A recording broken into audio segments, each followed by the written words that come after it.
Hello, today we're going to be solving some of the questions we're given as a take home on projectile. In our previous set of lessons, we perfected everything on projectile. We were given a couple of questions to go test ourselves with. So this was the very first question we were given. Now we were asked to prove that a gun will shoot 3 times as high when its angle of elevation of 60 degrees is as when it is 30 degrees, provided the bullet covers the same horizontal distance. Now we are asked here to prove that when a given gun shoots at 60 degrees, you should prove that the distance covered will be 3 times, it will be 3 times the distance that will covered when that same gun shoots at 30 degrees. So this is what we're going to do. It's quite simple. It's not really complex. There's it here. Um, a gun shoots at 60 degrees. A gun shoots at 60 degrees. And this same gun shoots at 30 degrees. Please don't mind the angle. Just a freehand sketch. So a gun does this. It does two things. First, it shoots at 60 degrees. And second, it shoots at 30 degrees. So look at the question. We are asked to prove that the gun will shoot 3 times as high as when the angle of elevation. Don't forget that when we talk about elevation, we're talking about, from the ground to the top. That's what we call elevation. So the body shoots at 60 degrees, and the body also shoots, that's the gun, shoots at 30 degrees. So we're asked to prove that when this gun shoots at 60 degrees, the angle, the distance covered at that's the distance along the y-axis, the height covered, will be 3 times the height covered when it shoots at 30 degrees. Now there's a clause, provided that the bullet covers the same horizontal distance. Now the fact is, we are not talking about max height here. We are not told if the bullet will cover mass height. We are not told that, but we are very much aware of the fact that the bullet travels up to a given height, and as it does that, it covers distance along the y-axis and also distance along the x-axis. So the best way we can interpret this is by using our trajectory formula. That's the best way. So let's write out the formula. This distance along y is distance along x-axis tan theta. There's the first phase, then plus 1 over 2 times gravity, the distance along x raised to power 2 over initial speed squared cos square theta. That's a very popular formula. This formula, we've used it a couple of times in our previous lessons. So by now, we should be very much aware of this formula. We should know it should be more than an acquaintance to us. So what do we do next? Now let's first of all interpret this. Now we're going to be using 60 degrees first. So don't forget the fact that there's a clause. The distance covered along the horizontal, that is along the x-axis, must be the same. You understand? For 60 degrees and for 30 degrees, the distance covered along the x-axis must be the same thing. So since that is known, it's very easy. So first of all, for 30 degrees, for angle 30 degrees theta, angle 60 degrees, I beg your pardon. So let's say the distance that will be covered, distance is distance along x-axis, we don't know, we are not given, then tan 60 degrees, that's what we're using first. Now don't forget that this very body was shot into the air, as you can see, elevation of 60 degrees. So elevation simply means from the ground to the top. So it means this body was shot like this against gravity. So for the fact that this body was shot, there was an elevation, it means that the gravity will be minus 10 meter per second squared. That's what it means. So that will be 1 over 2 times minus 10. Then the distance along the x-axis, we are not told that. We don't really have a business with that. So initial speed, now don't forget the initial speed is going to be the same thing because we're talking about the body being shot with the same speed at different angles. So initial speed is the same thing we're talking about.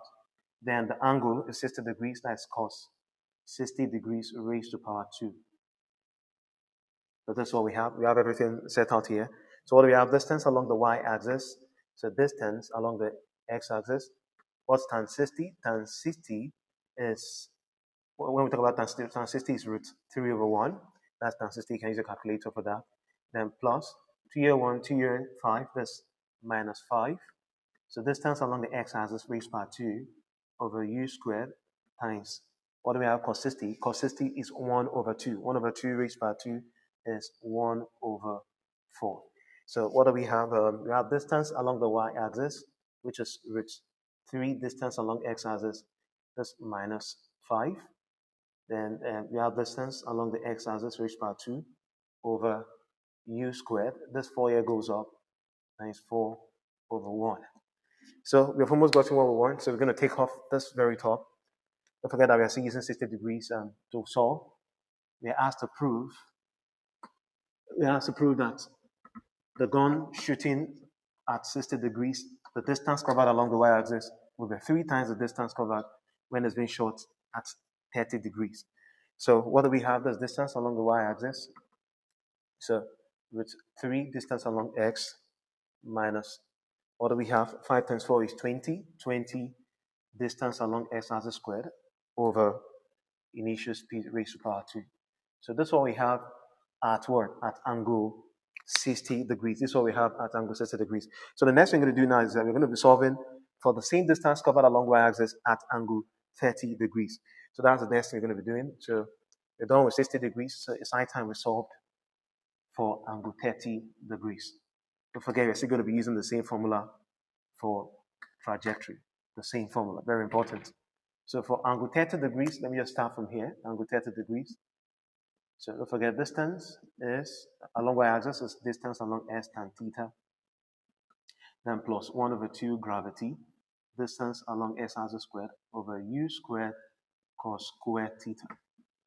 Yeah, so this is what we have. So distance along y-axis, don't forget that there's a clause. The clause is the distance covered along the x-axis must be the same thing, when we consider the two scenarios. The first is 60 degrees, we just got this. So we're about to solve for 30 degrees. So the distance covered when this very gun shoots at these two different angles, the distance covered along the x-axis is said to be the same thing. So let's see if this is going to be 3 times this. So what do we have here? Distance along x-axis is constant, so tan 30 degrees. What do we have there? We have a 1 plus 1 over 2. Gravity is minus 10. Why is minus 10? The body, there was an elevation. So elevation means the gun was shot from the base, from the ground to the top like this. That's elevation. So 1 over 2 times minus 10. Distance along the x-axis by 2 over initial speed is constant times cos. What do we have? Cos 30 raised to the power of 2 altogether like this. So distance along the y-axis, what's tan 30? Tan 30, we know about sin 30 is 1 over 2, cos 30 is root 3 over 2. So tan 30 is 1 over 2 divided by this, that's 1 over root 3. You can use a calculator to help yourself with that. So 1 over root 3, distance along x-axis, 2 year 1, 2 year 5. So we have minus 5, then distance along the x-axis squared over initial speed, the same initial speed times. Cos 30 is root 3 over 2. Root 3 over 2 times root 3 over 2 will give us 3 over 4. So we're almost home. We've almost gotten what we want. We've almost gotten what we want. Right here, we're solving using 30 degrees. So let's see. We've almost proven this. So what do we have? The distance along the y-axis is distance along x-axis over root 3 minus the 4 comes off. Now with 4 times 5 is 20. 20 distance along the x-axis squared over 3 initial speed raised by 2, 3u squared. So this is it for 30 degrees. Right, this is it for 60 degrees. Now, we were told something, we were asked to prove that a gun that shoots a given bullet at angle 60 degrees will cover 3 times the distance, that's the height, distance along the y-axis, as when it shoots along the 30 at angle 30 degrees. So let's see if we've truly proven this. Let's see if we've proven this. So let's see if we've proven this. So the instruction is distance along y-axis for 60 degrees will be 3 times the distance along the y-axis for angle 30 degrees. So let's see if you're going to get that right. That means by the time we use 3 to multiply this, we're going to be getting this. So let's see how true it is. So that will be 3 times distance along the x-axis over root 3, and then just this, 20 raised by 2 over 3u squared. So let's try to see if we've proven the right thing. So that'll be 3 times this, that's 3 over root 3, distance along x-axis. 3 takes out 3 here, that'll be 20 distance along x-axis squared over initial speed squared. So 3 over 3, what do we have? Don't forget surd. We can quickly rationalize this with 3 over root 3. What do you have? 3 over ordinary 3. Square of 3 is 3 root 3 is root 9. So that's ordinary 3. This takes out this. So what we have, we end up with root 3 distance x minus 20 distance along x squared over initial speed squared. So it means we've proven it right. So what we prove here, 100% correct. It means that when a given gun, according to the question we're given, shoots at angle 60 degrees, to the horizontal, that's at that elevation, is going to shoot, that is the bullet to cover a kind of distance 3 times higher than when the gun, that's the body you're talking about, shoots at angle 30 degrees, against to the horizontal.